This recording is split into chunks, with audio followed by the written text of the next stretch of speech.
দেশের সার্বভৌমত্ব নিরাপত্তা এটাকে দুর্বল করে তো চুক্তি হতে পারে। শেখ হাসিনা চুক্তির শর্তগুলা বাংলাদেশের মানুষকে জানাতেন না। এখন যদি সেই পরিস্থিতি চলে আসে, চট্টগ্রাম বন্দর নাকি বিদেশি অপারেটরদের হাতে দেওয়া হবে। আপনারা জানেন বিদ্যুতের জন্য যে চুক্তি করেছিল শেখ হাসিনা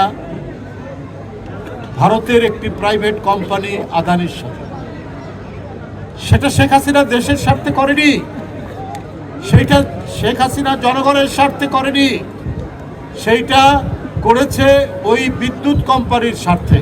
কারণ ভারতের একটি কোম্পানিকে যদি তিনি দেশের স্বার্থ নষ্ট করে চুক্তি করেন, তাহলে ভারত শেখ হাসিনাকে টিকিয়ে রাখবে। এই ধরনের আরও অনেক কিছু করেছে, আরও অনেক চুক্তি করেছেন অন্যান্য বিষয়ে। আমি শুধু একটা কথাই বললাম,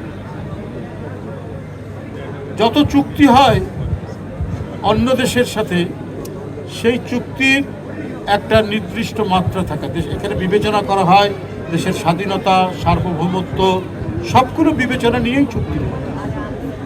আদানি সেই ঝাড়খণ্ডের একটি জায়গায় বিদ্যুৎ উৎপাদন করবে, সেই বিদ্যুৎ উৎপাদনের 34% আমাদেরকে কিনতে হবে। কেন? বাংলাদেশের স্বার্থকে বিকিয়ে দিয়ে এটা করতে হবে। কেন?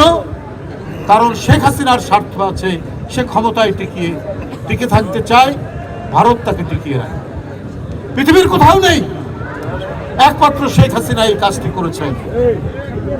এখন আমরা দেখছি ডক্টর ইউনূস সাহেবের আমল, আমরা এই সরকারের সময় আমরা আমাদের স্বাধীনতা, সার্বভৌমত্ব, আমাদের সব কিছুকে আমরা মজবুত রাখতে চাই। বিদেশি কোম্পানির সাথে নানা বিষয়ে, নানা সেক্টরে আমাদের চুক্তি হতে পারে আমাদের দেশের উন্নয়ন, উৎপাদনের জন্য যেটা দরকার। কিন্তু দেশের সার্বভৌমত্ব নিরাপত্তা এটাকে দুর্বল করে তো চুক্তি হতে পারে। শেখ হাসিনা চুক্তির শর্তগুলা বাংলাদেশের মানুষকে জানাতেন না। এখন যদি সেই পরিস্থিতি চলে আসে, চট্টগ্রাম বন্দর নাকি বিদেশি অপারেটরদের হাতে দেওয়া হবে। কাদেরকে দিবে? আচ্ছা, তার সেটা না হয় জানলাম, কিন্তু সেই কিভাবে সেই শর্তগুলো দেওয়া হবে এটাও তো মানুষ জানতে চায়।